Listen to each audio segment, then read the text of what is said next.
Salut tout le monde, bienvenue dans un nouvel épisode de QLS, le meilleur podcast Euroleague, tu connais déjà. Je suis avec mon gars Brad, qui m'assiste dans ma mission sacrée de couvrir l'Euroleague bien en France, et de parler bien français. Ouais, c'est mieux.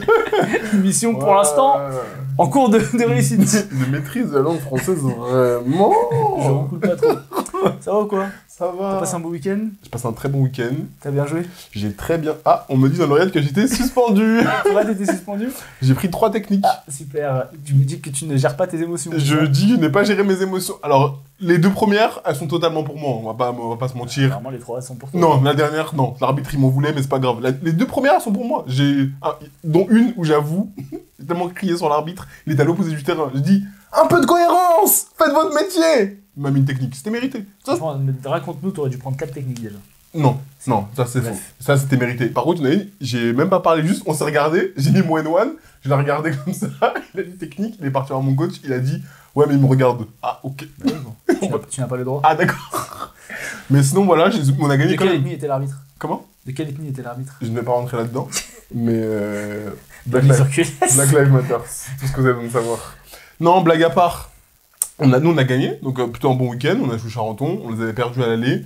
L'équipe a fait le taf, donc je suis plutôt content. Après, Charenton, et là, ils sont en perdition, ouais. Apparemment. Jeanne nous a dit. Et toi, ton week-end? Bon, donc du coup, là, il y a les playoffs Euroleague. Il y a beaucoup de choses à dire. Il y a plusieurs équipes qui ont pris leur ticket pour le Final Four, donc on va débriefer chaque série. Il n'y a pas Boulogne. Hein? Il n'y a pas Boulogne. Qui a pris son ticket pour la prénate. Je sais pas de quoi tu parles. Eh, mon gars. Je sais pas de quoi tu parles. Et ils ont tellement de choc. De quoi tu parles? Moi, je vais parler, on va bien m'écouter. Eh, le QLS, ça va être all time. Sachez-le. On va faire une bonne intro. Non, parce que là, c'est dans les news. Donc, dans les news de la semaine. Samedi soir. Je vais couper, de toute façon. Là, il peut parler, je vais couper. Je coupe au montage. Tout au long de la vidéo, de toute façon, je vais dire des trucs. Eh, samedi 3 mai, il y avait Boulogne. La vidéo va pas sortir. Il y avait Boulogne-Aubervilliers. C'était un gros match. Si jamais Boulogne gagnait, il repassait deuxième et ça pouvait enchaîner sur la montée parce qu'après il leur restait que 2 matchs. S'ils perdaient, c'était adieu la montée. Comme c'est des tocards, ils ont perdu encore une fois. Ce sont 4 défaites d'affilée. La dynamique des 2 équipes n'est pas très bonne, notamment celle de Boulogne. Ils ont perdu contre Bondy, mais ça, vous savez déjà, on ne parle même plus, c'est une certitude. Et ils ont enchaîné contre Paris parce qu'ils ont pris 20 points. Aubervilliers, vous perdez, vous avez vraiment choc. Vraiment, vous avez choc, c'est très très grave. Non, il faut le dire. Les abonnés veulent savoir que c'est très très grave. Je suis d'accord. Ah. Je suis le premier à le dire. Voilà, c'est vrai. Voilà. Bande de merde. Vous pouvez m'insulter dans les commentaires. Très bien, insultez-moi. Bizarre l'ambiance quand même. Bizarre l'ambiance quand même. Talk to me dirty. Vas-y, parlons putain, déjà là je rigole, hier je rigolais pas. Ça rigolait pas, c'est sûr. Hier ça rigolait pas. Hier j'ai pleuré en rentrant. Parlons d'Euroleague et de playoff. Voilà, on va couvrir les 4 séries de playoffs qui ont eu lieu, avec donc 2 qui se sont terminées et 2 où ça va au match 5. On est parti tout de suite, on va commencer par Paris. C'est parti pour Fenerbahçe contre Paris.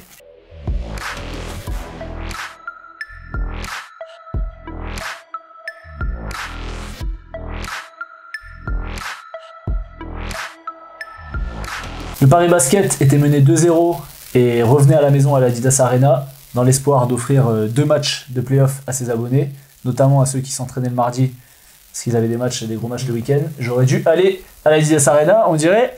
Vraiment. Ça l'a pas fait. Le Fener sweep le Paris Basketball 3-0. Est-ce que tu peux nous dire combien est la prime pour Yontunen pour avoir joué comme ça par le Fenerbahçe? Il a pris très cher. Il a pris très très cher. C'est rare que je lui tombe dessus parce que oui, parce qu'il fait une excellente saison. Voilà, mais là c'est scandaleux. C'est scandaleux. Doucement, l'agent double. Ah ouais. regarde, c'est exactement ce que j'ai dit. Alors attends, où est-ce que je l'ai mis? Je sais pas, faut peut-être... Il a Yontunen saboteur et pas merci à l'agent double Yontunen pour le match. C'est très très grave. C'est un peu discret, genre. Ah ouais. Fais un petit tir, prends un peu du rebond. C'est scandaleux, franchement. Au pire, tu fais un bon match dans la série, comme ça. À la limite. Après, tu perds sur le match 4. Vas-y, tranquille, on va rien dire. Mais là, c'est franchement, c'est scandaleux. Je sais même pas quoi dire parce que tu vois, Paris, sur ce 3e match, on a des grosses attentes et je trouve que Paris fait pas un mauvais match. Au contraire, ils sont dans le game. Le Fener maîtrise toujours, mais Paris est toujours là, est toujours présent, toujours à côté. J'ai trouvé que les fautes de Hayes ont un peu pénalisé Paris, notamment dans le premier quart. Il prend 2 fautes rapides qui font assez mal. Le Fener finalement maîtrise son match de bout en bout. Paris n'est jamais très loin. 2 possessions. Voilà. Vraiment, ce qu'a proposé Mikel Antunen, c'est très très grave, c'est scandaleux. L'attitude, elle est cata. Que tu mettes pas des tirs, allez, c'est pas grave. C'est le basket, c'est une question d'adresse. C'est moi qui vous le dis. Ça faisait 3 semaines que j'étais dans un trou, donc c'est une question d'adresse. Ça vient. Mais ne sois pas un plot, au bout d'un moment. Là, c'est un plot. En défense, il prend des valises. Ça drive comme il veut. Nigel Davis, Wellbazon qui passe. Il fait. Je me souviens sur les 2 premiers matchs, quand je t'ai dit ça, tu m'as dit oui, mais qui tient Nigel Davis? Là, t'as vu? C'est vrai, mais là, c'est abusé, frère. Là, c'était abusé. Tu vois, je voulais lui donner un peu le bénéfice du doute. Là, c'était scandaleux. T'es un match 3, t'es à la maison, potentiellement tout le dernier match de la saison avec Paris en Euroleague. Bien sûr, en Euroleague, parce que la saison continue. Mais c'est ça que j'ai trouvé fou, parce que du coup, après la défaite, c'est sorti officiellement qu'il avait signé pour le. Enfin, officiellement. C'est sorti un peu plus officiellement que ce qu'on avait entendu des rumeurs. Mais la saison n'est pas finie à Paris. Enfin, t'as quand même un titre de champion de France à aller chercher. Bien sûr. Je trouve ça bizarre que ça sorte. Enfin bref, si tu connais, hein. C'est l'Euroleague avant tout. Euroleague Mafia. Bref. Oui. Donc, sur le reste du match, est-ce que tu as trouvé qu'il y a des Parisiens qui ont répondu aux attentes? Qui pour toi a répondu aux attentes à l'inverse de Mikel Antunen? Comme d'habitude, TJ Short. Pas comme d'habitude, sur le match 1, il n'a pas répondu aux attentes. Oui, mais il n'a pas répondu aux attentes. J'ai trouvé très dur, comme je te dis. Il s'est un peu caché, tu l'as dit, ok, d'accord. Mais il a. Comme un autre mec d'ailleurs. TJ Short. Gaucher aussi. TJ Short, franchement. En fait, je vais même. Attends, juste time out. Faut qu'on le dise quand même, parce que j'ai une plateforme, faut que je m'en serve. On peut en dire tout à l'heure si tu veux. Oui. Vas-y, on dira tout à l'heure. Après, faut pas qu'on oublie. Je vais pas oublier, je vais le détruire. Okay. Je vais pas oublier, tu mets dans tes flops, bien sûr, je vais le détruire. Donc, mais TJ Short, il a fait un super match, tu vois, son ses stats, il fait 29 points, bon, à 3 points, il a eu beaucoup de mal, et Fener à 3 points. Exactement, et le Fener a accepté qu'il tire, il voulait pas se faire punir, il perd 4 balles, et il fait quand même 4 passes. Non, il perd 2 balles. Il perd 2 ballons, pardon, mais il fait 4 passes, excuse-moi. Mais il est dans la continuité de ce qu'il a proposé toute la saison. Il a été fort, il a su tenir son équipe, il a su les amener là où il devait. C'est un sport collectif, malheureusement. J'ai adoré le match de Nadir Effi. Je l'ai trouvé dans la continuité de ces dernières semaines, juste, avec de l'adresse, alternance entre tir à 3 points, tir à 2 points. Beaucoup de tirs à 2 points. Exactement. L'état, la mi-distance. Donc... 7-11 à 2 points. C'est ça. Je sais pas s'il a déjà pris autant de tirs à 2 points dans la saison. Plus que de tirs à 3 points, je suis pas sûr, faut regarder. Mais en tout cas, non, ça m'a fait vraiment plaisir de trouver cette alternance. Et voilà, malheureusement, le Fener, comme je l'avais dit, on n'a pas fait de preview, mais j'en avais parlé. Le plus à 2 points qu'il avait pris, c'était contre Monaco, où il avait pris 10 tirs à 2 points. Donc là, c'est le plus de fois où il a tiré à 2 points. Et on l'a très justement dit. De toute façon, si vous avez suivi toute la saison, on a cessé de répéter quand Nadir commence par de la percussion à 2 points, qui va se mettre en confiance, qui met les 2 pieds dans la raquette, derrière son match, il s'ouvre beaucoup plus souvent, c'est beaucoup plus facile, parce que les défenseurs vont devoir choisir entre est-ce qu'on laisse tirer à 3 points, est-ce qu'on va le presser un peu plus haut, et dans ce cas-là, il peut driver, et là, on l'a encore vu, et c'est comme ça qu'il arrive à trouver cette alternance. Mais de façon globale, le Fener a été plus fort. Le Fener a été plus fort. Sur la série, le Fener a été plus fort. Le match que Paris doit prendre, pour moi, c'est le premier match. Voilà, c'est celui-ci qui leur fait du mal. Là, tu perds en prolongue quand même. Tu perds en prolongation, oui. Mais, comment dire... Tu peux avoir des regrets quand ça se joue en prolongue. Notamment quand l'arbitre fait une passe décisive à... C'est Beberovic qui part en contre-attaque? Ou non, c'est Devon Hall, je sais plus qui c'est qui part en contre-attaque. Je sais plus. Mais bref, oui, Paris, moi je trouve, fait un bon match aussi, même si sur le début de match c'était un peu bizarre. L'entrée de Leon Kratzer, qui a été quand même bon, moi je trouve, sur les 2 premiers matchs, est dramatique. Il essaye de faire des Gortat screen parce que clairement c'est dans le jeu de Paris, mais il gêne à chaque fois, je le vois, il y a plusieurs situations où il gêne le porteur de balle. En défense, il n'y a pas de communication. Tu sais pas, est-ce qu'ils doivent stepper, est-ce qu'ils doivent switcher, à chaque fois il y a des grands tirs ouverts. Dans cette série, il y a un mec... qui est le meilleur joueur du Fener, j'allais dire du Barça, du Fener, Tarik Beberovic. Encore une fois, il fait un match monstrueux avec des tirs du mi-distance, du 3 points, du drive, du tir après dribble, des crosses. Et bon, c'est un mec, tu le laisses ouvert, il rate pas, et malheureusement, il a été trop ouvert, à mon goût. T'as ses stats sous les yeux? Oui. Dis-moi. 29 minutes, 21 points, 3 sur 7 à 2 points, 5 sur 7 à 3 points, pas de lancer franc, un rebond, 3 passes, 3 interceptions, 2 paires de balles. Fait 19 déballes ce monsieur, plus un 2 de plus-minus, le meilleur plus-minus de son équipe. Évidemment. Sachant que donc du coup sur la série, si je trouve les matchs, j'ai pas. Attends, si playoff. Tac. Mais en tout cas, le temps que tu... Sur la série, il est à 17 points de moyenne, à 66% à 2 points, 57% à 3 points, 75% au lancer, 17 déval.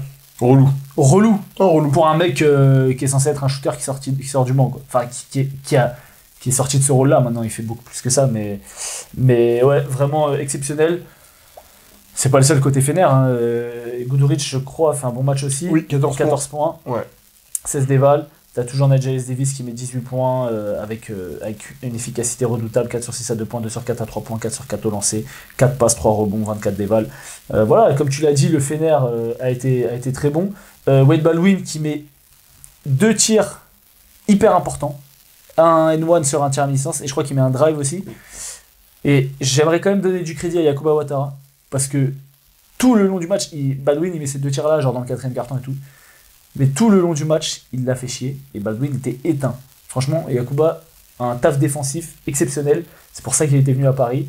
Des fois, offensivement, il fait un peu des dingueries. Mais défensivement, là, il a vraiment apporté. Et j'étais content de le voir défendre sur Wade Baldwin plus que quand c'était Nadir ou quand c'était Maodolo, quoi. Parce qu'il y a eu le retour de Maodolo. Bon, anecdotique, qu'il a joué 5 minutes. Pas grand-chose à dire sur ça. Juste un petit mot sur Thiago Splitter. Première mi-temps, il a vraiment fait 2-5. Il a fait que des changements, que 5 par 5. Écoute, on verra l'année prochaine ce qui se passe, mais Moi, curieux quand même. Curieux comme choix. Je vais quand même terminer sur une note positive. Merci Paris. Merci Banjassi. C'est vrai, Banjassi fait un super match. Oui, non, mais de façon globale, merci Paris. Merci Paris. Merci Paris pour la saison. Merci Paris pour la saison. Pour la saison européenne. Pour la saison aussi. Merci la douane pour les accréditations. C'est vrai. Mais non, mais merci Paris parce que je pense qu'on s'est régalé entre les matchs qu'on a pu voir sur Squeak, les matchs qu'on a pu voir à Adidas Arena. Tu vas retourner à l'Adidas Arena ? Bien sûr. Il n'y a plus de place pour les playoffs, c'est pas inclus dans l'abonnement. Faut payer, mec. Oui. Ah, mais c'est vrai, toi t'as toujours payé. Oui. Chiche. T'es chaud. Et de toute façon, il y a les matchs de la saison. Tu vas aller, il y a le Portel là. Il joue contre le Portel. Tu vas aller ? Non, ça va aller. mais par contre, j'irai voir d'autres matchs. Mais non, mais en tout cas, merci Paris pour la saison européenne. On s'est régalé. L'équipe sera totalement différente l'année prochaine, on le sait. Ça va être difficile de garder TJ Short. Tu vas perdre Yontunen. Donc il y a des joueurs que tu risques de perdre encore. Tyson Ward, le Pecos, ils sont chauds sur lui. Tyson Ward, il a fait une série, mon gars, dans la création. Je l'avais déjà dit sur les 2 premiers matchs, mais encore une fois, il a été vraiment bon. J'étais impressionné par son niveau de jeu sur cette série. Donc, tu vois, on va perdre des joueurs. Nadir Effi. Nadir Effi, apparemment, a déjà signé à Monaco. C'est ça, donc ça va plus jouer. Tu peux peut-être récupérer Oli Okobo, hein, ou Mathieu Stravel. Ouais, mais dans ces cas-là, t'as pas d'effectif, quoi. Comment ça ? C'était Eli Okobo, ça coûte cher, Eli Okobo. Ah bah oui, mais du coup, Eli Okobo en première option, Paris, franchement... Oui, dans ces cas-là, mais ce que je veux dire, dans ces cas-là, si t'as Eli Okobo et que tu peux payer Eli Okobo, paye TJ Short. Mais c'est pas le même prix. Hein. Eli Okobo, il est pas top 3 MVP. Gros, TJ Short, il va avoir des offres à 2,5 millions. Hein. Mais Eli Okobo, il prend combien ? Il prend pas 2,5 millions. Hein. Il prend quoi ? 1,8 million ? Non, je pense pas. Franchement, je sais pas c'est quoi. Je sais pas si tu l'as trouvé. Attends, Mike James, il a re-signé à combien là ? 2 millions, non ? Donc, Okobo, ça m'étonnerait qu'il signe De dire ça. 800 000 balles. À Lasvel, non ? Bah non. 12 février 2025. Monaco, il y a écrit.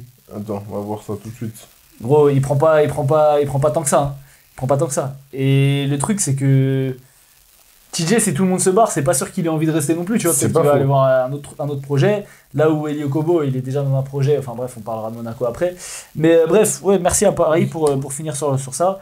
Merci à Paris, excellente saison. Maintenant, c'est vrai que la saison prochaine, ça s'annonce compliqué. Va falloir faire des coups. Pour moi, il va falloir que tu ailles chercher des joueurs d'Eurocup, que tu ailles chercher des joueurs de championnat domestique et que tu tentes des coups. Comme l'Asvel a su le faire avec Malédon, a su le faire avec Nils Sako, avec Melvin Ajassa qui a quand même progressé tout au long de la saison. Et l'Asvel fait une bonne saison, ça fait longtemps qu'on n'en a pas parlé, mais voilà. Et donc du coup, pour moi, tu vas pas pouvoir recruter que des mecs Euroleague. Tu vas te faire piller. Et là, c'est bien, c'était ta première année, tu as été un peu la surprise du chef. Tu as été Cinderella Story, comme ils disent.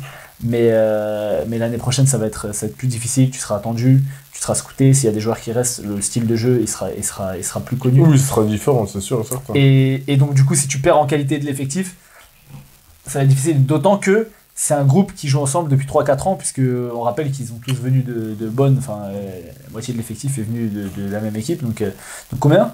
L'année dernière, il prenait 800 000. Ouais, tu vois. L'année dernière. Et ça m'étonnerait qu'il n'a pas prolongé l'année dernière. Hein. C'est Mike James qui a prolongé donc il prend toujours 800 000. Et 800 000, c'est toujours le triple de ce que prend Najee Rifi. Entre 800 000 et 1 million, ouais. Donc, tu vois, donc du coup... Ouais, mais TJ Short, pour moi, en dessous d'1,5 million, tu le gardes pas à la saison. Il aura des offres à plus de 2 millions. Regarde ce que Kendrick Nunn, tout ça, ils ont pris. C'est vrai. Chef. Et ça va être des équipes qui vont avoir un budget. Le Real, l'Olympiakos, le Pana, le Fener, ça va être des équipes qui vont avoir des budgets. Donc, Memphis sera en deuxième meneur. Si tu as Mossi Zalo, reste. Bah oui, il a été confirmé. Elle a été confirmée? Il a été confirmé, oui. Ah, ok. Ah, oui. J'ai pas vu du coup. J'ai vu, il a été confirmé. Ok, très bien. Bon, c'était attendu. Ouais, peut-être, hein. Belek, hein. Moi, je lui souhaite. Franchement, s'il part, autant qu'il aille en NBA, tu vois. Ça me ferait chier de le voir nous taffer en Euroleague la saison prochaine face à. Je sais pas. Je sais pas ce sera qui le meneur de Paris l'année prochaine. Peut-être que moi. Je vais envoyer mon CV. Enzo Charon. Je dis dans l'oreillette que je ne serai même pas titulaire en R2. Bref, très bien. On passe sur le deuxième club français. Oui. Enfin, français. T'as compris? Oui. Ah. C'est quand tu mets la couronne, le prince de Monaco. Voilà. Donc on part sur Monaco. Monaco était aux portes du Final Four. Il menait 2-0 avec deux performances dominatrices vraiment sur tout le premier match face au FC Barcelone. On en avait parlé, on avait dit bon, ça va le faire. Ils ont mis les choses au clair, etc. Ah, on a dit, on sait qu'on connaît Monaco. On connaît Monaco. Ils vont en perdre un parce qu'ils aiment trop dormir sur un match. Non, t'as pas dit ça, mec. Quoi on pourra mettre, je vais pas faire le montage, mais on était parti sur ça. Et après, t'as dit, mais en même temps, cette année, je sens que on avait dit soit ils vont se branler, ils vont perdre un match, soit ils vont être sérieux, ils vont se dire vas-y, il faut qu'on finisse le job et tout. Et toi, t'avais dit, ouais, je les sens sérieux. Je les sens sérieux. Et après, je t'avais suivi, j'avais dit, ok, vas-y, je pars sur 3-0 aussi. Bon, bah écoute. Pas trop sérieux, on dirait qu'on va arrêter QLS car nous ne sommes pas des experts. De deux. N'oubliez pas de vous abonner et de liker. Oh. Le pouce, toujours dans le fiac. De deux. 2-2. Sérieux, non mais sérieux. 2-2, non mais. En plus, pour moi, les deux matchs n'ont pas la même physionomie. Les deux matchs n'ont pas la même physionomie parce que sur le premier match, je trouve que Monaco est plutôt bien rentré dans sa rencontre. On a un Mike James qui est en chef d'orchestre. Tu vois, Monaco n'est pas vraiment distancé. Au début, ils ont eu du mal à commencer, mais après, ils reviennent rapidement. Dans le deuxième quart, ils se mangent un run qui leur fait beaucoup de mal, mais ils sont pas si loin que ça, tu vois, parce qu'il y a 51-39 à la mi-temps. Et le Barça a monté ses exigences défensives, donc ce qui a permis aussi de creuser l'écart. Mais en retour de mi-temps, Monaco va mieux, ça se ressent. Voilà, ils reviennent. Il y a un grand Jabari Parker qui fait du bien côté Barça et qui permet vraiment de continuer à avoir un petit lead. Sur le match 3 ? Oui, Jabari Parker, oui. Gros, il fait un criminel, frère. À la fin, il met des gros tirs. Mais sur le match, c'est un criminel. Non, il prend des tirs, gros. C'est une dinguerie. Je parle de Jabari Parker. Oui, Jabari Parker. Oui. Jabari Parker. D'accord. Gros, c'est un criminel sur ce match. À la fin, heureusement, il met quelques tirs. Mais toi, t'es fou, toi. Quoi ? Jabari Parker, il fait 22 points, 2 sur 4, 4 sur 8 à 3 points. T'es sur quel match, là ? C'est sur le match 2, là. C'est le match 2. 100 à 89, ça c'est le match 3, Centreville. Il met 16 points, 2 sur 5 à 2 points, 4 sur 7 à 3 points. Toi, t'es fou, toi. Gros, je te jure, les tirs qu'il prenait, c'était une dinguerie, frère. Il y a des tirs où il lâchait pas les balles, ça oui, il voulait garder le ballon.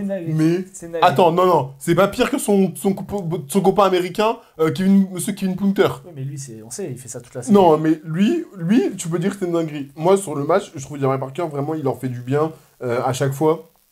Il reprend des points, il met Monaco à 10 points, à 8 points, et ça, c'est grâce à Jabari Parker. Punter, je vais pas en parler, j'ai plus envie d'en parler, là, il m'a fatigué, il est catastrophique. Et malgré les tentatives de retour, Monaco va jamais réussir à passer le cut, finalement, tu vois. Mais il y a aussi un gros match de Hernan Gomez, et je trouve que... Vas-y. Énorme match de Hernan Gomez. Ouais, dans le match 3, tu vois, il fait un super match, et ça peut arriver. Bon, Barça a fait un bon match, avec de l'intensité, ok. J'ai trouvé que Monaco y était. Alors, par contre, sur le match 4, c'est un scandale. De la même façon que Yantounen, il voulait pas défendre, Monaco, en termes de match sur la première mi-temps et notamment le premier quart-temps, au bout d'un moment... Il y a 15-3, je crois. Ouais, c'est ça. 15-3 ou 15-4, c'est scandaleux. Enfin, t'es dans le premier quart-temps, tu mènes 2-1, tu sais. En plus, t'es déjà passé par là. Toi, t'es pas une équipe jeune à l'image de Paris qui découvre l'Euroleague, qui découvre les playoffs. tu connais déjà les playoffs, t'as déjà fait un Final Four, tu sais, t'as déjà perdu contre le Maccabi Maccabi non, le Fener, pardon. T'as perdu contre le Fener contre le Fener et l'Olympiakos. L'Olympiakos, t'avais pas l'avantage du terrain. C'est ça. Et t'as pris 22-2 dans le troisième quart-temps. Non, ça c'est en Final Four. Je parle il y a 3 ans. Là, oui, il y a 3 ans. Oui, mais je suis pas remonté si loin. Oui, mais tu as dit tu perds contre l'Olympiakos. L'Olympiakos, au Final Four, il y a le troisième quart. Je pensais que tu parlais le fait qu'il joue des matchs 5. Non. 4 ans, enfin là, ça va être la 4e année où il joue des matchs 5. Oui, le 22-2, c'est au Final Four, et le match 5 contre le Fener que tu perds en étant à domicile. C'est ça. Mais l'année d'avant, ils ont gagné le match 5 contre le Maccabi, et l'année d'avant, ils ont perdu le match 5 contre l'Olympiakos. C'est ça. Voilà, c'est ça que je voulais dire. Tu sais ce qu'il en faut pour passer par là, et pour passer le cut, tu rentres avec une attitude catastrophique. Jabari Parker, il fait une entame de match, il a 11 points archi rapidement, il se promène, il commence à se réveiller, il commence à être plus physique, mais sauf qu'en fait, ton entame de match elle est tellement cata qu'en fait, tu fais que courir après le score à chaque fois. Tu cours après le score, tu cours après le score. Je sais pas ce que toi t'en as pensé, j'ai pas du tout aimé, comment dire, l'attitude, et en plus, derrière ça, ils sont retombés dans leur travers. On en parlait aussi les fois précédentes en se disant quoi? En se disant, est-ce que Monaco, quand ça va être difficile, ils vont pas retomber dans du 1 contre 1, ils vont pas retomber dans on ne se passe plus, on ne s'en passe plus la balle. Ben, on est complètement tombé là-dedans. On est complètement tombé là-dedans, à l'image de Jordan Lloyd qui a été dramatique sur le match 4. Franchement, je veux même pas en dire plus. Je sais pas pourquoi. J'en veux aussi à Spanoulis, notamment sur le match 4, parce que parfois il a su s'adapter. Sauf que là, tu remets Jordan Lloyd qui n'est pas bon.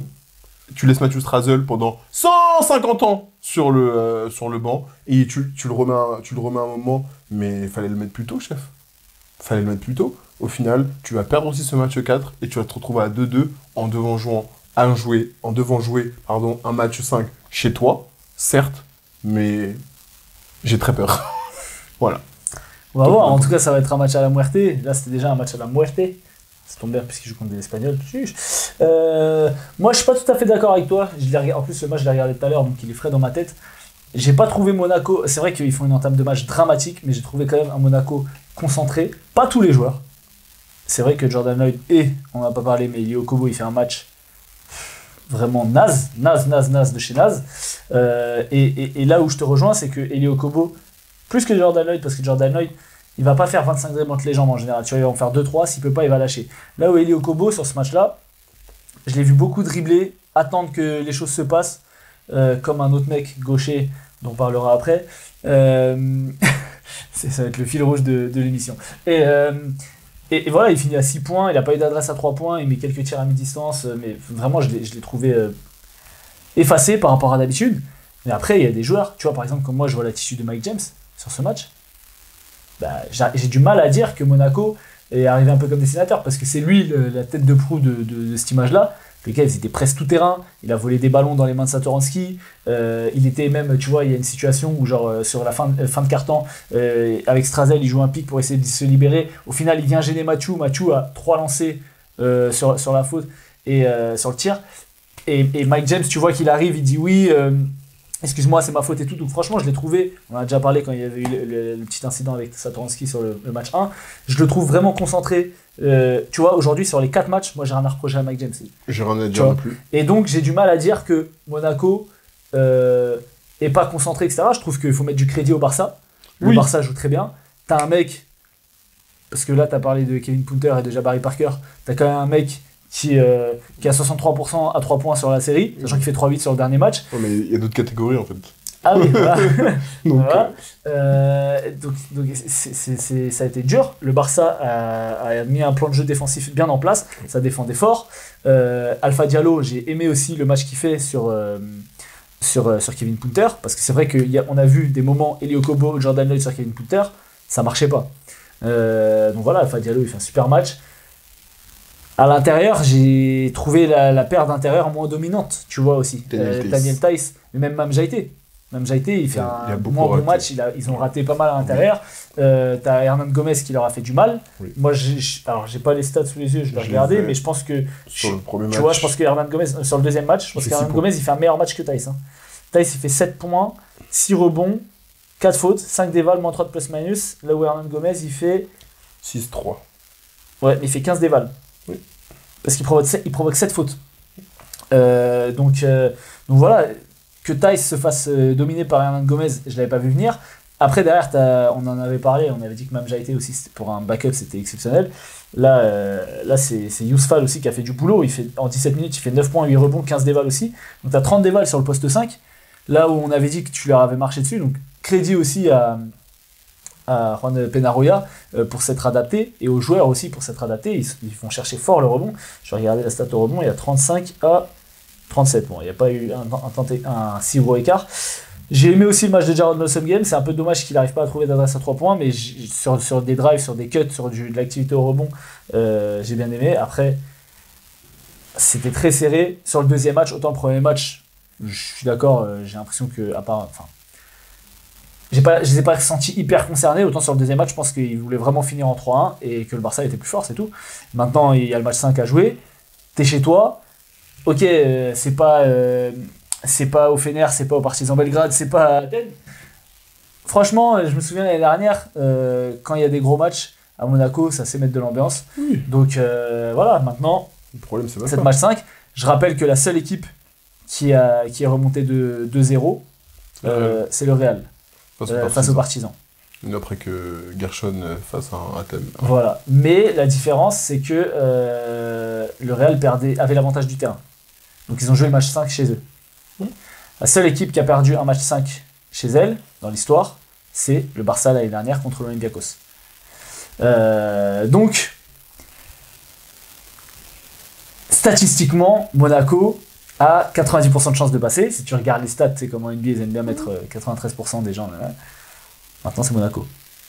Et l'année dernière, le Barça, on disait, ils sont match 5 à domicile, même si nous, on avait tous les deux parié sur l'Olympiakos. Non, toi, t'avais parié pour le Barça. Moi, j'avais misé sur l'Olympiakos, que je voyais très haut. Et voilà, ça s'est passé. Donc, match 5, pièce en l'air, on va voir. Ton pronostic pour match 5 ? Tu te rappelles, j'ai mis où Barça Au Final Four ? je crois que je les ai mis au Final Four. Non, moi, je vois Monaco passer. Ils ont intérêt. Monaco passer, je pense que. Je sais plus, j'ai mis qui ? J'ai mis Olympiakos, Fener, Pana. Et Barça. Je crois que j'ai mis Barça à la place de Monaco. Ou je sais Monaco, je sais plus. Je sais plus du tout. Bref, en tout cas, le match 5, Qu'est-ce que t'attends du match 5 de la part de Mathieu Strazel ? Rien. Parce que il est déjà dans la continuité de ce qu'il sait faire. Ouais, Mathieu Strazel, plus de déchets que d'habitude sur ce match-là. Oui, plus de déchets. Je pense qu'il fait au moins 4 pertes de balles. Plus de déchets, mais quand je dis j'attends rien, c'est que il propose déjà 4 paires de balles. Il propose déjà tout ce qu'on veut qu'il puisse proposer. Défensivement, il est en place. Offensivement, il se cache pas, il a pas peur. Il a eu moins d'adresse sur le deuxième match. Je crois qu'il fait 2 sur 7 à 3 points. Donc, il met les tirs les plus durs, quoi. C'est ça. Quand il est grand ouvert. Le petit de Mike James. C'est ça. Quand il est grand ouvert, il met pas, mais derrière, des portes, là, il dérive, il met dedans. Donc, j'attends pas plus de choses que ça. Il fait très bien le travail. J'attends d'un Monaco sérieux, en fait. Je veux que Monaco puisse rentrer dans la rencontre de façon sérieuse. Tu vois, la stat, c'est ça. C'est 19 pertes de balles pour Monaco. 18 passes D, 19 pertes de balles. T'es premier, normalement, au nombre de balles perdues. Bon, tu me diras, le Barça en perd 19 aussi. Mais c'était un match vraiment, ça partait dans tous les sens, quoi. Et sur le match 3, Monaco fait 23 passes, 12 pertes de balles. Donc voilà. C'est déjà mieux. J'attends d'un Monaco concentré, j'attends d'un Monaco qui rentre dans sa rencontre bien comme il faut, bien préparé. J'attends qu'il soit sérieux défensivement. En attaque, tu vas pouvoir louper des choses, c'est normal. Mais je veux que tu puisses prendre tes joueurs. Je veux pas que, on n'a pas beaucoup parlé, mais je veux pas que Brizola s'amuse à rentrer et faire des tirs à un pied, il met des filoches et il arrange le public. Il est fort, mec. Ah, il est fort. Ah, il est monstrueux. Je vais lui envoyer un message pour signer à Boulogne. je veux pas commencer à avoir... parce que là, Kevin Punter, on n'a pas beaucoup parlé dans cette série, mais je veux pas qu'il commence à mettre 10 points dans le premier carton, parce que derrière, il va commencer à mettre des tirs durs. Je sais pas. C'est vrai que sur la fin de saison, Kevin Punter a été capable de diffuser un peu plus, de faire des bons matchs à la passe, à 3-4 passes décisives, ce qui est assez rare pour lui. Maintenant, sur un match 5 de play-off, il y a moyen que s'il met 10 points dans le premier carton, il te prenne 30 tirs, quoi. Et c'est pas sûr qu'ils te mettent les 30. Enfin, qu'ils te mettent... Oui, mais... tu vois, c'est pas sûr que ça serve au Barça. Je pense que le Barça est fort quand justement ça vient un peu de partout. De Parker, de Justin Anderson aussi qui fait un bon match, de Yousfal, de Hernan Gomez, tu vois, beaucoup de joueurs qui ont mais regarde, mais le problème c'est quoi ? C'est que Kevin Punter, il commence avec 10 ou 12 points d'affilée. Ouais. Tu vas devoir défendre plus fort, tu vas changer par exemple de défenseur, donc Alpha Diallo il va devoir défendre sur lui. Ouais. Donc c'est-à-dire que tu laisses Jabari Parker ouvert. Mais Jabari Parker en général il est défendu par Blossom Game, il n'est pas défendu par Diallo. Par exemple, c'est-à-dire que des fois tu vas devoir trapper ou autre. Sinon tu mets tarpé. Ou par exemple, t'as des options. Oui, mais Kevin Punter, il peut aussi être dans l'état d'esprit de Lui, tu connais, hein. Oui. Même s'il est trappé, Il va s'il a tirer. décidé de tirer, il va tirer. Donc, Moi j'ai peur. J'ai peur. Je pense. Donc toi, tu mets qui? Tu mets Barça? Je pense qu'il va y avoir une désillusion. Ok, bah écoute. Je pense. Je pense qu'il y aura On une parie désillusion. 1000 balles. On parie, on fixe à Boulogne. Adieu. Et qu'est-ce que je voulais dire? Non, je voulais juste dire un dernier truc sur Mathieu Strazel. Je pense que dans sa carrière Euroleague, il a le potentiel pour être un jour Defensive Player of the Year. Oui. Parce que franchement, Oui. c'est très fort défensivement. Et c'est la constance défensive qu'il a. Il pêche un peu sur la taille et tout, mais c'est une peste, quoi. Oui. Tu le vois rentrer, tu vois, maintenant je pense qu'il est dans le scouting report.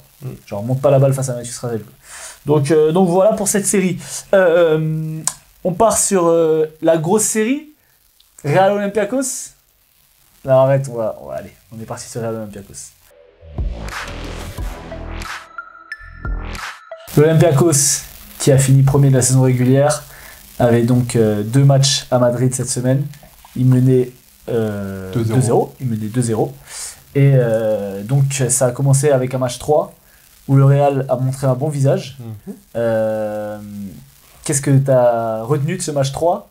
Est-ce que tu as un mea culpa à faire pour certaines personnes? Non. D'accord. J'ai juste dit. J'avais mis Chus Mato dans mes flops. Dans mes tops. Ah ouais, merci. Quoi? Oui, non, mais oui. Mais oui, ah non, mais j'ai mis Chus Mato dans mes tops. Voilà. Mais pour le game 3, Voilà, merci. par rapport à ce qu'il a proposé, parce que le Real était prêt. Donan Moussa était bien bouillant de son côté. Le Et Sonia aussi. Et Sonia Moussa, il aussi. fait 12 points. Mais dans le premier quart. Ah, au premier Ouais, quart. début du match. Et non, franchement, mea culpa, mais bravo tous Matteo pour ce que tu as pu proposer pour ton équipe. Il y a un gros carton des Zonia. J'ai trouvé que Vezenkov, il était assez discret sur ce match-là, et que le Real a su imposer son rythme. Je pense que Campazzo... Il faut prendre la retraite, Ouais. poteau. On va commencer à ouvrir un certain dossier. C'est ce que je te disais la fois dernière, c'est est-ce qu'il n'a plus le niveau pour jouer dans ce Real-là, ou tout simplement il en peut plus de Chus Matteo, parce que parfois les joueurs aussi, quand ils abandonnent leur coach, ben, ça se ressent sur le terrain. Il fait 2 prestations. C'est pas dramatique, parce que ça serait être assez dur et difficile, mais pas à la hauteur et pas au niveau de ce qu'on attend d'un Campazzo sur ces 2 matchs-là, et sur sa série de façon globale. Mais pour revenir sur le match 3, non, bravo Real, parce que les cadres, donc Ezonia Moussa, j'en ai parlé, mais Walter Tavares aussi, qui fait un gros boulot. Toujours frustré du temps de jeu de Serge Ibaka et de son utilisation. Bah, surtout sur le match 4, ouais. Sur le match 4, il a beaucoup joué, hein. Franchement. Ouais, Il a franchement, beaucoup joué. Entre le siège dans les tribunes et celui de droite, il a bien Il avait un aidé. beau bob. C'est catastrophe. Mais je reviendrai dessus, on va rester sur le match 3 pour l'instant. Donc Andrés Filiz, j'aime toujours ce qu'il apporte défensivement. On parlait Il est mal sifflé. Hein. Il est mal sifflé. très, Et ça, de toute façon, très mal sifflé. C'est un truc qui est constant. Vas-y, je te laisse finir. Non, mais de toute façon, j'ai la clôture là-dessus, c'est-à-dire que j'aime beaucoup ce qu'Andrés Filiz apporte défensivement, et en attaque aussi, il est capable d'apporter, et je trouve que parfois, il n'a pas les coups de sifflet qu'il devrait avoir, et j'ai mis Euroleague Mafia, après j'ai dit non, mais c'est le Real, donc faut pas être bête. Ouais, je dis, Mais- pour une fois, le Real est mal sifflé, Donc, parce que Ibaka et Félix, ils se prennent des fautes ouais, je suis qui d'accord. sont inexistantes, et de toute façon, de manière globale, on le voit sur le match 4 avec le retour d'Evan Fournier, qui va s'empaler dans les joueurs. Il a lancé son match avec beaucoup de lancers francs, avec des fautes un peu, enfin très sévères d'ailleurs, hein, je vais le dire. Andrés Félix est devant, c'est lui qui réduit la distance, etc. On a vu aussi sur le match Pana-FS des situations comme ça où le défenseur il est devant, t'as l'attaquant qui rentre dedans et tu siffles une faute. Moi ça me saoule ces fautes-là. Ouais. Et voilà, Andrés Félix c'est un top défenseur aussi. Hyper chiant, on avait vu contre Paris qu'il avait bien cassé la gueule. Alors il fait des fautes, hein, il joue dur, mais sur l'homme il est vraiment chiant à passer. Donc voilà, moi je veux appuyer un peu plus sur ce que Chus Matteo a fait, parce que oui, effectivement le Real était préparé, ok, il a bien parlé et tout. Mais même le 5 qu'il a mis, hein. Voilà, Ouais, il y a un 5, là. line-up, Ah, il y a un terrible. line-up qui a très bien Ah, il fonctionné. était terrible. Et ça m'a fait penser un peu au line-up d'Ataman, avec en gros tu vas mettre 4 gros défenseurs, et bon après t'as Serge Llull aussi, qui fait des efforts défensivement, hein. à l'instar de son pote Kostas Loukas. Non, mais qui fait aussi il fait une très une bonne série défensivement. et du coup, donc le line-up, c'était donc Andrés Félix, Sergio Llull, Ousmane Garouba, Alberto Abalde et Sergi Baka. Ouais. Et c'est ce line-up qui fait l'écart. C'est ça qui fait la différence. Qui donne 10 points d'avance avec un gros Sergi Baka, parce que t'as quand même des mecs qui peuvent attaquer, tu vois, t'as Llull, Félix, offensivement c'est pas dégueu, Abalde il peut te mettre des tirs, Garouba c'est un peu difficile mais il va aller chercher du rebond, et Ibaka, on a vu qu'il est capable d'apporter au scoring. Donc le Real prend 10 points d'avance. Ensuite Sacha Vezenkov a dit bon, je vais peut-être me sortir les doigts du fiac de Brad, et il met 6 points d'affilée, un N1 et un tir à 3 points. Et là, tu as Chus Mateo qui remet les titulaires, on ne sait pas pourquoi, à 2 minutes 50 de la fin. Heureusement pour lui, Georgios Barzokas a décidé de mettre Thomas Walkup sur le terrain. On ne sait pas pourquoi non plus. Qu'est-ce qu'il foutait sur le terrain, Thomas Walkup? Il défend, je sais pas quoi. Il a pris un tir. Il a mis un airball latéral. Il vient de revenir, je savais même pas, normalement, soi-disant, c'était censé être fin de saison. Je comprends pas pourquoi il est là. Donc voilà pour le match 3. Donc le Real se redonnait de l'espoir, sachant que le Real, mine de rien, à part le premier match où ils se sont fait désosser, match 2, ils font un match très sérieux. Ils sont dans tous les matchs. Match 3, ils font un match très sérieux. Ouais. Et match 4, du coup, on va y venir. Il faut aussi un match très ils sérieux. sont dans tous les matchs. Franchement, rien à dire. Donc voilà, il y a eu le retour d'Evan Fournier, donc, qui était blessé à la cheville sur le match 4. On l'a dit, qui a été bien aidé par les arbitres. Mais qui fait aussi un gros match, qui met des tirs, qui met des drives aussi sans forcément les arbitres. C'est pas mon MVP. C'est pas ton MVP, moi je l'ai mis MVP, mais t'as peut-être mis Papa Nicolas. Bien sûr, j'ai mis Papa Nicolas. Papa Nicolas, il a un passage, c'est dans le 3ème. Ouais, et c'est ce passage-là que je pense qui tue un peu le Real, parce que même si le Real reviendra par la suite, le troisième carton est dominé par l'Olympiakos, et on a un Sacha Vezenkov qui est un peu moins discret, qui se présente, mais le passage de Papa Nicolas entre le 3ème et le 4ème, il détruit le Real en fait. Il détruit le Real, il met des tirs qui sont durs, il met des tirs qui font mal à la tête. Malgré ça, le Real revient à -4, à un moment T. Mais Tavares il prend des fautes et il prend sa 5ème à 3 minutes de la fin. Ouais. Ça fait trop mal. Rien à dire sur cette 5ème faute? Il y est pas du tout. Il y a rien du tout. Elle y est pas du tout. Mais tu vois, ouais, mais je suis d'accord. Mais alors c'est bon pour une fois que c'est pas pour une fois que ça tourne pas pour le Real. Exactement. Mais je suis d'accord. C'est grave. Je suis d'accord. Genre, là, juste parce que les mecs se laissent tomber. Et je crois que c'est Vezenkov qui se laisse tomber sur cette action-là.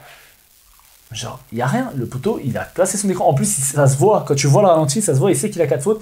Il ne bouge pas. Et tu te fais sortir quand même. Franchement, c'est criminel. Encore une fois, les arbitres sont nuls à chier. Sauf ceux d'hier soir. Cœur sur vous, vous étiez pas mal. Mais j'étais juste nous, on était nuls à chier. Donc voilà, après, l'Olympiakos s'en sort. Écoute, l'Olympiakos au Final Four, c'était attendu. C'est dans leurs objectifs. C'était attendu, c'est une équipe qui vise le titre, clairement. Moi, je veux quand même donner du crédit au Real, parce que après le premier match, après les 2 premiers matchs, on s'était dit que ils allaient se faire désosser. On s'était dit que le 2e match, c'était un bon match, mais que voilà, ça allait plus être comme le premier. Au final, ça n'a pas été du tout le cas. Toute la série a été disputée. Oui. Ça aurait pu basculer des 2 côtés. Maintenant, il y a eu quand même si Chus Mateo a trouvé des bons line-up, etc., je trouve que Ibaka a été sous-utilisé. Et de toute façon, on l'a dit, avec un Campazzo à ce niveau-là, tu peux pas espérer aller nulle part. Je sais pas, tu l'as mis dans tes flops, Campazzo, ou pas? Non. Très bien, alors je vais donner ses stats. Sur la série, Facundo Campazzo, il est en 24 minutes, 8,5 points de moyenne, à 30% à 2 points, 66% à 3 points, donc 6 sur 9, ça c'est bien. 2 rebonds, 3,5 passes, 3,2 turnover, 11 dévals. Bon, bah, et encore parce qu'il provoque des fautes, quoi. Il provoque 5 fautes par match, sinon il serait à moins de 10 dévals. Donc voilà. Tu peux pas. C'est censé être ton meilleur joueur. Hein. Donc, bah, voilà, tu peux pas espérer aller loin. Bravo au Real quand même. Enfin, pas bravo. Non, pas du tout. Bravo pour la série, pas bravo pour la saison. Quoi. Oui, mais voilà. Oui, la série est très bien, mais pas bravo pour la saison. Pas bravo pour la saison. Vraiment pas. Et Chus Mateo dehors. Parce que oui, on a fait mea culpa pour le match 3-4 pour les playoffs, etc. Mais Chus Mateo dehors, malgré tout. Parce que ne pas te servir de Ibaka quand tu vois la saison qu'il a fait l'année dernière, c'est scandaleux. Et quand tu vois les matchs qu'il fait quand il joue. Et quand il joue, il est efficace, il est toujours dans les bons 5. Ne pas s'appuyer un peu plus sur Andrés Félix. Il a. Bah après, sur le match 4, il le titularise. Oui, mais tu peux t'en servir un peu plus. Xavier Rathenweis ne sert à rien parce qu'il ne le fait pas jouer. Au bout d'un moment, pas bravo pour ça. Donc, Chus Mateo, dehors. Voilà. C'est ça mon souhait. Et juste pour finir, sur le match 4, on a vu que Sergio Llull était un grand de ce sport parce qu'il fait une entrée, mon gars, au scoring, en défense. Quoi ? 1+1 égale 2, quoi. Ah oui, ok, d'accord. Non, mais tu me dis, c'est un grand de ce sport. Toute personne qui regarde le basket sait que Sergio Llull est un grand de ce sport. Oui, Euroleague, basket FIBA. Après la finale qu'il fait l'année dernière, tu peux te poser la question, quoi. Oui. L'année dernière, Moi, j'ai vu tous les matchs cette saison. Dans le troisième match, je crois, il met combien? Il met pas 13 dans le troisième, là non, c'est dans le deuxième match. Le deuxième match, il met 13. Enfin, au bout d'un moment, oui, Sergio Llull est un grand de ce sport, on le savait déjà. 1 + 1 = 2. Très bien.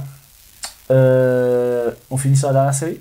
Ma série préférée. Ok, c'est parti pour Pana contre les fesses. Le Panathinaikos va encore jouer un match 5 contre une équipe underdog. On se souvient l'année dernière qu'ils avaient été allés en 5 matchs contre le Maccabi, privés de Wade Baldwin. Ils s'en étaient sortis et ils avaient gagné le titre derrière. Cette année, rebelote, match 5 contre l'Anadolu Efes. Ça va être chaud, mais bon, ils vont peut-être avoir le même résultat à la fin. On va voir. Est-ce qu'on va pouvoir insulter Ataman ou pas? C'est ça la question. Bon, apparemment, les supporters de l'Efes se sont chargés pour nous. Donc, il n'y a pas de problème pour ça. Mais voilà, c'est une série où on attendait quand même l'Efes qui est un peu la surprise. Sur les 4 enfin, avec Paris, on va dire, c'est une équipe qui était un peu surprise à ce niveau-là. Et donc, il y a 2-2 dans la série. Il y avait un partout la semaine dernière quand on s'était vu. Là, donc 2-2. Vas-y, dis-nous alors. Non, mais les moi, de qui, encore une fois, les fesses de personne. Mais Anadolu Efes, je te l'ai dit, ils font une grosse fin de saison. Il faut faire attention. Quand je t'ai dit la série Efes Pana, je suis grave dans la hype, j'aime trop. Et j'avais raison parce que ça se rend coup pour coup. Déçu de la série pour l'instant. J'ai envie de voir Erkan Yilmaz contre. Il fait un bon match. Contre Wenyen Gabriel. Franchement, il fait un bon match. Yilmaz sur le 4ème. Voilà quoi. Mais non, mais blague à part. Si je dois rentrer dans la physionomie un peu des matchs, match 3 gagné par le Pana, à l'arraché, match 4 gagné par les fesses, à l'arraché. Je te dirais que sur le match 3, les fesses a failli revenir avec des tirs importants qui sont tombés, mais Mitoglou il met un shoot de patron à la fin qui permet vraiment de pouvoir prendre un peu plus d'avance. Et sur tout le match, il est plutôt bon, il est plutôt efficace. À l'inverse, sur le match 4, il a l'opportunité de mettre ce tir qui permettrait au Pana de se rapprocher, qui ne tombe pas dedans. Et de l'autre côté, t'as une équipe de l'Efes qui est vraiment bien solide, qui est soudée. T'as un Roland Smith qui est fort, qui lui met le tir aussi, à l'instar comme de Mitoglou, pour prendre de l'avance. Je vais surtout délivrer un shout-out assez important à Lucas Monkey. D'ailleurs, parce qu'il a commencé la saison avec Bologne. Bologne, là, ça fait 8 mois ils sont en vacances. Donc, on va pas leur tirer dessus. Mais voilà, il est arrivé à l'Anadolu en essayant de mettre des choses en place. L'Anadolu était à 12-14, c'est terminé par 8 victoires d'affilée.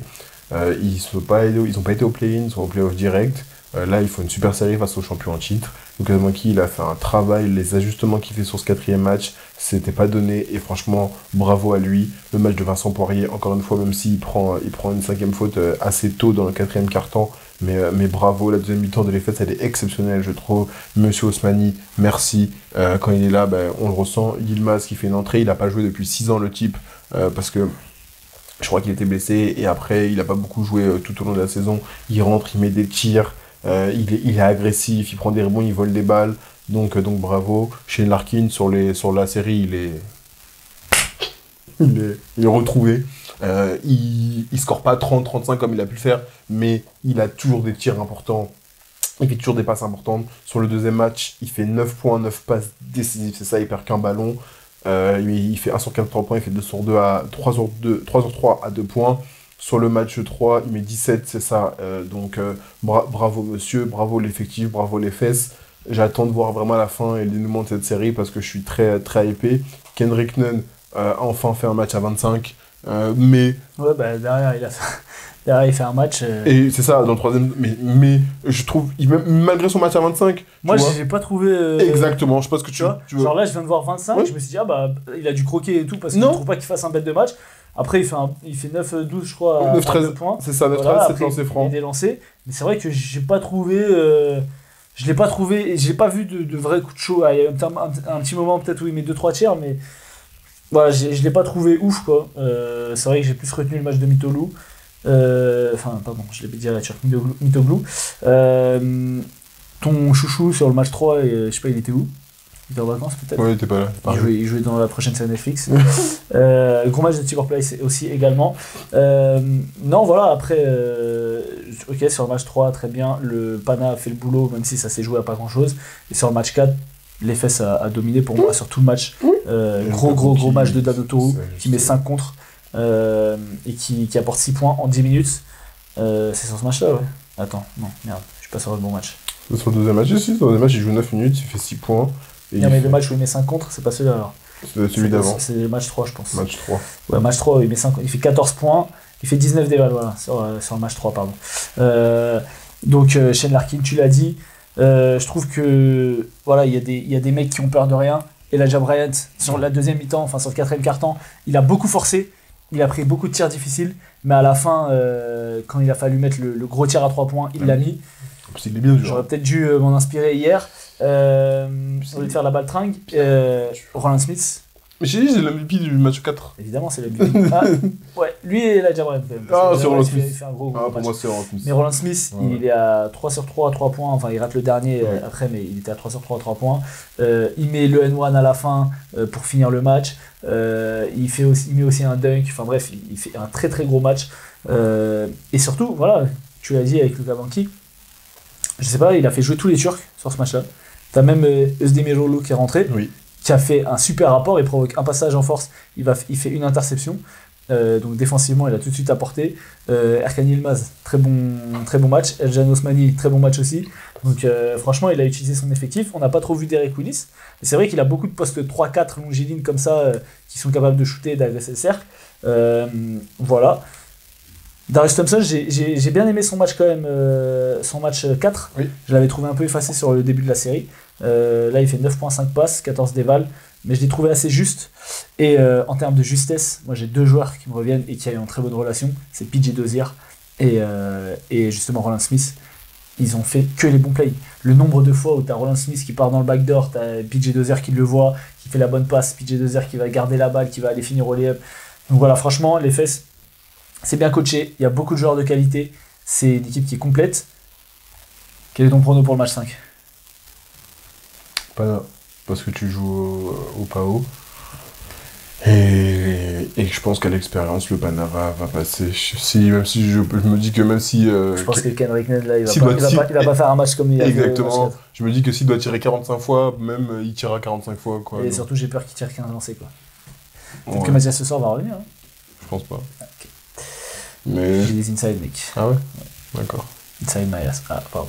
C'est bizarre l'ambiance. Ouais, le Pana. Je dis que tu Pana, je pense qu'à l'expérience, le Pana. Écoute. Mais si les Fesses va au Final Four, franchement... Je pense aussi que le Pana, mais comme je déteste Ergin Ataman, je vais dire les Fesses. D'accord. Parce qu'il me faut kiffer. Les Fesses d'Ataman? Les Fesses d'Ataman. Ça marche. Non, maintenant, c'est les Fesses de Banki. C'était les Fesses d'Ataman avant. Et du coup, oui, donc après, si les Fesses arrivent au Final Four, putain, on l'aura pas vu venir. Hein. On l'aura vraiment pas vu venir. Parce que dans l'année dernière, c'était... T'avais des attentes, tu vois. T'avais Real, Olympiakos, Pana et Fener, c'était 4 grosses équipes. Là, si les Fesses se retrouvent au Final Four, franchement, bravo. Donc on verra. Les 2 matchs 5 sont mardi soir. Ça tombe bien, j'ai entraînement. Ah, on me dit que je n'ai plus rien à jouer cette saison. Je vais quand même aller m'entraîner. J'ai des devoirs de capitaine. Voilà. On passe sur les top et les flops. Top et flop. Alors mon petit pote, c'est quoi tes tops, c'est quoi tes flops? Alors. Commence par le bon flop, s'il te plaît.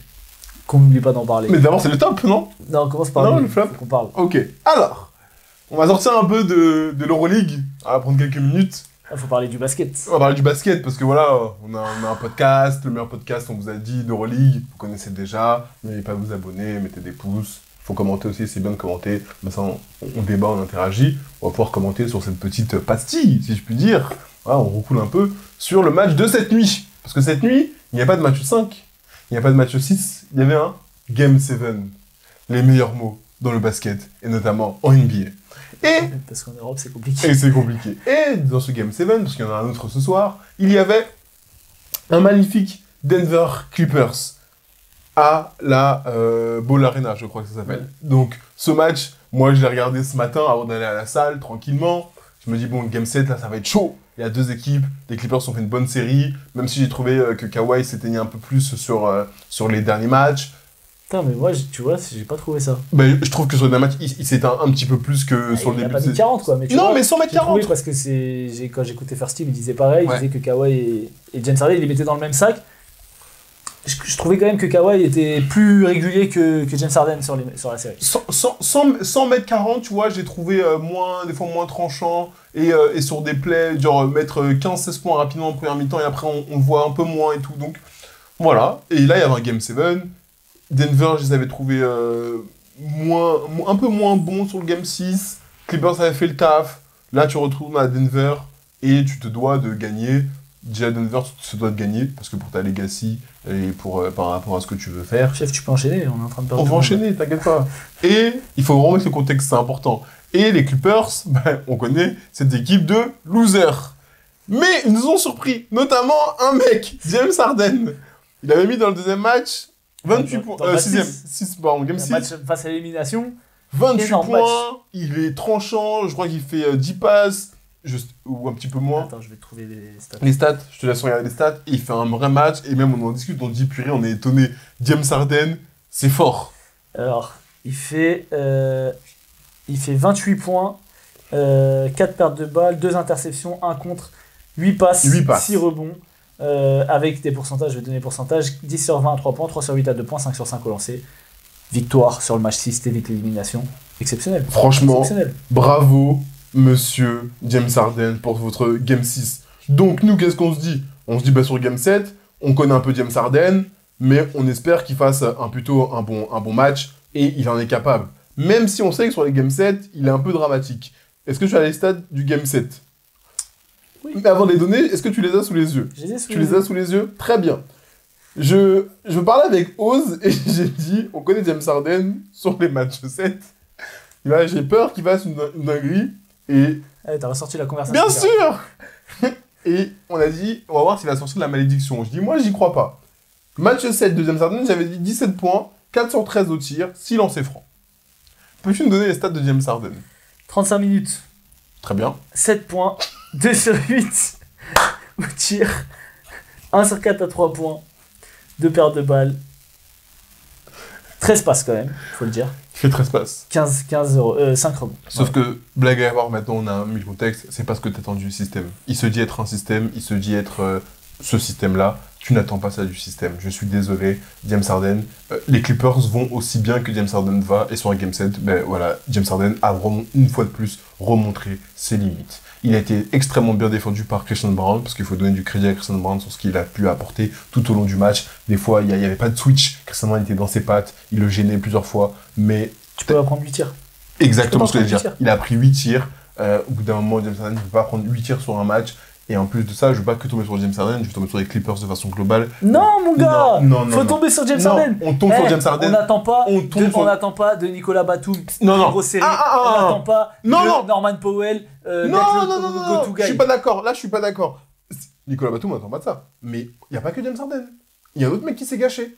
Il s'est pas caché. Kawhi Leonard, il s'est caché. Pour moi, il s'est pas Il caché. s'est caché. Leadership cataclysmique.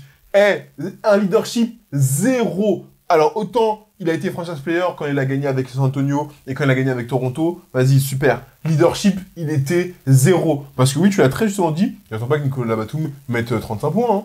Norman Powell, bah oui, j'attends qu'il fasse du scoring, mais c'est pas lui que je vais attendre en premier. J'attends pas que Bogdanovic fasse ça. Mais chef, au bout d'un moment, le leadership, il est catastrophique. Des pertes de balles lunaires. Un Kawhi qui a mis des points. Ouais, il a mis des points. Mais est-ce que c'est des points impactants? Ils étaient déjà à moins 20, moins À part 25. le premier match où il fait 7 pertes de balles, sinon il fait 1, 2, 2, 1, 1, 1. Donc il fait pas tant de pertes de balles, Kawhi Leonard. Mais non, je parle des Clippers au global. Ah, ok. Je parle pas que de Kawhi, je parle des Clippers au Non, global. parce que moi je vous trouve très dur avec Kawhi. Non. Pour un mec qu'on attendait qu'il fasse 2 matchs et qui arrête de jouer, Il a joué. il fait une grosse Ouais, série. mais Il fait une grosse Il a série. joué, mais c'est pas que. En fait, c'est pas que mettre des points. Parce que mettre des points, très bien. C'est c'est Kawhi déjà Le... ça. Mais c'est Kawhi Leonard, super mettre des points. Mais c'est pas que ça. C'est quand est-ce que tu mets tes points? C'est être impactant quand tu mets tes points. Je suis désolé. Le leadership, il est cataclysmique. On peut tomber sur James Harden et à juste titre. Tu vas prendre 8 tirs sur un match 7. Mais l'attitude des Clippers au global, elle est dramatique. Elle est scandaleuse. Et tes deux leaders, que sont Kawhi Leonard et James Harden, c'est catastrophique, je suis désolé. Parce que c'est trop facile de tomber que sur James Harden et de dire « Ah mais Kawhi il a joué, Bah, c'est facile. Il a mis des points. » Parce que Kawhi, il a taffé. Après, la différence, c'est que Kawhi, il a pris des tirs, il s'est pas caché, justement, moi je trouve, par rapport à James Harden qui faisait que des passes. Après, c'est un flop sur James Harden et c'est les Clippers, donc on va faire vite fait. Les Nuggets ont clairement dit allez-y les autres, vas-y Derrick Jones, vas-y après Batum, ils ont un peu défendu, vas-y Norman Powell, faites-vous plaisir, vas-y Zubac, mettez des points. Mais crois-moi que Kawhi et James Harden, vous n'allez pas avoir un tir ouvert. Et ils étaient hyper défendus, trappés, etc. C'est pour ça que Derrick Jones avait tout le temps des tirs ouverts. Même Bogdanovic avait quand même des tirs relativement ouverts. L'attitude, elle est dramatique. Donc en fait, moi je vois Norman Powell qui essaye de sauver un peu l'équipe. Et chef, là c'est match 7 face à une équipe qui a été championne il y a 2 ans ou 3 ans. Norman Powell, t'as fait une excellente saison pour l'instant. You're not that guy, bruh. Oui, mais on n'attend pas ça de toute façon. On n'attend pas ça de Norman Powell. Mais de qui tu l'attends? Mais de Kawhi et de James Harden. Voilà. Et tes deux leaders ont été catastrophiques. C'est tout. Parce que mettre des points, encore une fois, on l'a dit, on va pas se répéter. Mais James Harden, il a même pas mis des points, il fait 7 points, frère. On l'a détruit. Bah, voilà. voilà. Il a été catastrophique. On peut pas mettre Kawhi dans la même... Alors qu'il a 22 points de moyenne sur la série, 23 points de moyenne, avec des bons pourcentages. Mais t'as regardé tout le match? Ouais, j'ai tout le match. Non, quand il y avait moins 25, j'ai kill. Hein. Mais l'attitude, elle est catastrophique. Elle est catastrophique. Ça veut dire que Kawhi Leonard qui harangue la foule et qui... Non, j'adore que ce soit un leader qui prenne ses gars, qui dise, les gars, là... Ça n'a jamais été ça. Mais donc, pourquoi t'attends ça de lui? Mais donc, ça veut dire quoi? Mais on est où là? Ça veut dire, mais non, mais Kawhi, il a toujours été tellement gentil avec Kawhi. Quand il a été bon avec avec les Spurs. Enfin, quand il a gagné ici, je veux dire. Il a gagné avec les Spurs où il y avait des leaders. Donc c'est pas un franchise player. Qui a dit que c'est un franchise player? Donc, non, mais c'est une question. Au Clippers, c'est un franchise player. Non, voilà, non. Donc c'est pas un franchise player ni aux Clippers, ni à Toronto, ni aux Spurs. Mais à Toronto, le vrai leader, c'était Kyle Lowry. Oui. En plus, t'avais des anciens avec Marc Gasol, etc. C'est la superstar, mais c'était pas un franchise player. Et là, le problème, c'est que t'as pas de leader. Puisque l'autre superstar que t'as à côté, c'est pas un leader. Ah ouais. C'est comme si tu le mettais à côté, à côté de KD. Okay. Même si c'est le même poste. Ça marcherait pas. Par exemple, Phoenix Suns. Bref, revenons sur le Très bien. T'as d'autres flops, mec? Ça marche toujours bien. J'ai flop, j'ai qui? Thomas Walkup dans le match 3. Fait 0 sur 2 pour revenir à -2 à 30 secondes de la fin. Faute professionnelle, chef. Ça y est, au bout d'un moment, moi j'en peux plus. Les mecs qui sont payés des 1000 et des 100 peuvent pas mettre des lancers francs. C'est quoi? C'est comme quand on... C'est lancers francs ou des 3 points? Non, lancers francs, il fait 0 il fait 0 sur 2 lancers francs. C'est comme, vas-y, moi je joue au basket. En mode, toi t'es un joueur professionnel, toi t'es là, ton défenseur il est à 5 mètres, et tu cherches la passe. Ben Simmons style. Je peux plus. Respectez-vous au bout d'un moment, allez travailler votre tir. En mode, t'es pas capable, au basketteur professionnel, de prendre un tir à 5 mètres. Est-ce que t'es defensive player of the year? Je m'en fous. C'est très bien de la défense. Quel vol d'ailleurs. Oui, c'est vrai. Enfin, moins que Nick Vellerman, mais bref. C'est un autre sujet. Donc, et bien sûr, mon autre flop, et c'est dans la lignée de James Harden, Michael Antunen. Ah, merci. Merci. Parce que monsieur Michael Antunen, on va pas vous oublier, la performance sur la série... Mais la performance sur le dernier match, elle est cataclysmique.